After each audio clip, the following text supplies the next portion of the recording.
بسم اللہ الرحمن الرحیم۔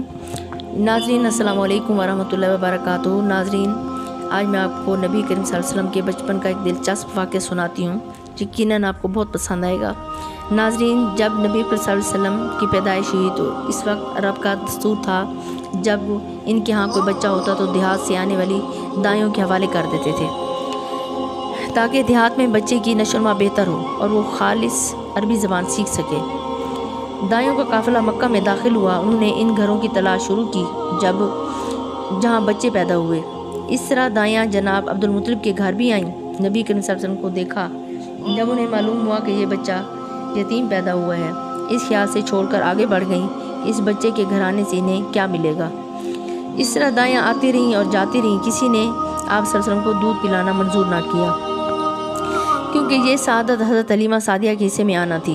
حضرت حلیمہ مکہ پہنچی تو انہیں معلوم ہوا کہ سب عورتوں کو کوئی نہ کوئی بچہ مل گیا ہے، اب صرف وہ بغیر بچے کے رہ گئی ہیں۔ اب کوئی بچہ باقی نہیں بچا۔ ہاں، ایک یتیم بچہ ضرور باقی ہے جسے دوسری عورتیں چھوڑ گئی ہیں۔ حلیمہ سعدیہ نے اپنے شوہر عبداللہ بن حارث سے کہا، خدا کی قسم مجھے بات بہت ناگوار گزر رہی ہے، میں بچے کے بغیر جاؤں؟ جب سب عورتیں بچے لے کر جائیں گی یہ مجھے طعنے دیں گی، کیوں نہ ہم اس یتیم بچے کو لے لیں؟ عبداللہ بن حارث بولے، کوئی حرج نہیں، ہو سکتا ہے اللہ اس یتیم بچے کے ذریعے ہمیں خیر و برکت عطا فرما دے۔ حلیمہ سعدیہ حضرت آمنہ کے گھر آئیں۔ حضرت آمنہ بچہ لے کر حضرت حلیمہ کے پاس پہنچی۔ آپ صلی اللہ علیہ وسلم ایک اونی چادر میں لپٹے ہوئے تھے اور سو رہے تھے۔ حضرت حلیمہ سعدیہ نے جب بچہ اپنی گود میں لیا اور آہستہ سے اپنا ہاتھ آپ صلی اللہ علیہ وسلم کے سینے پر رکھا۔ آپ صلی اللہ علیہ وسلم کا حسن جمال دیکھ کر حیران رہ گئیں۔ آپ نے دیکھا کہ آپ صلی اللہ علیہ وسلم کی آنکھوں سے نور نکلا جو آسمانوں تک پہنچ گیا۔ حضرت حلیمہ نے آپ صلی اللہ علیہ وسلم کو گود میں اٹھا کر آپ صلی اللہ علیہ وسلم کی آنکھوں کے درمیانی جگہ پر پیار کیا اور حضرت آمنہ رضی اللہ تعالیٰ عنہ اور حضرت عبد المطلب سے اجازت چاہی، بچے کو لے کر قافلے میں آ گئیں۔ پھر قافلہ روانہ ہوا۔ حضرت حلیمہ سعدیہ فرماتی ہیں کہ میری اونٹنی بہت کمزور اور لاغر تھی۔ میں آپ صلی اللہ علیہ وسلم کو لے کر اپنی اس کمزور اونٹنی پر سوار ہو گئی۔ اب جب ہماری اونٹنی چلی، اس قدر تیز چلی کہ پورے قافلے کو پیچھے چھوڑ دیا۔ پہلے وہ مریل ہونے کی بنا پر سب سے پیچھے رہتی تھی۔ قافلے کی خواتین بہت حیران ہوئیں۔ پوچھا، اے حلیمہ، آج یہ کیا ماجرا ہے؟ تمہاری کمزور اونٹنی اس قدر تیز کیسے چل رہی ہے؟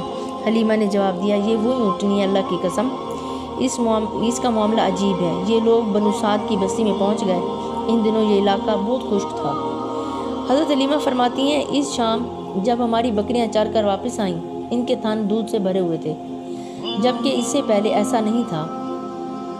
ہم نے اس دن اس بکریوں کا دودھ دوہا تو ہمارے گھروں کے سارے برتن بھر گئے اور ہم نے جان لیا کہ یہ ساری برکت اس بچے کی وجہ سے ہے۔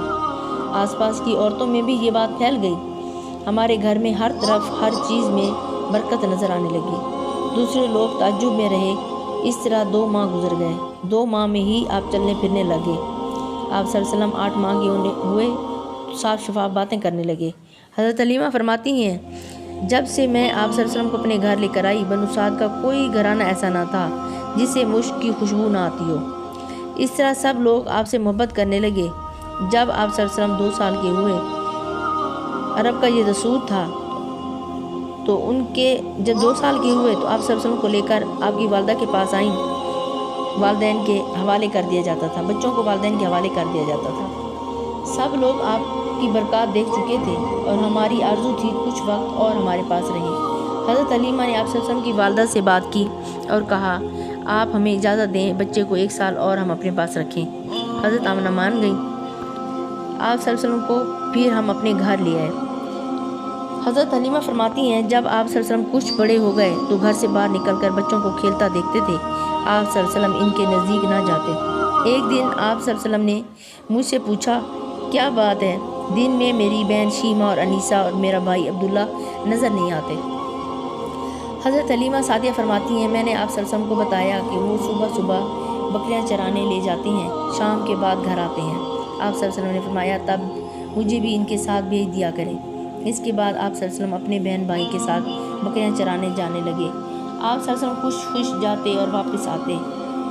ایسے میں ایک دن میرے بچے خوف زدہ ہو کر آئے اور گھبرا کر کہنے لگے، امی جان جلدی چلیے، بھائی محمد صلی اللہ علیہ وسلم ختم ہو جائیں گے۔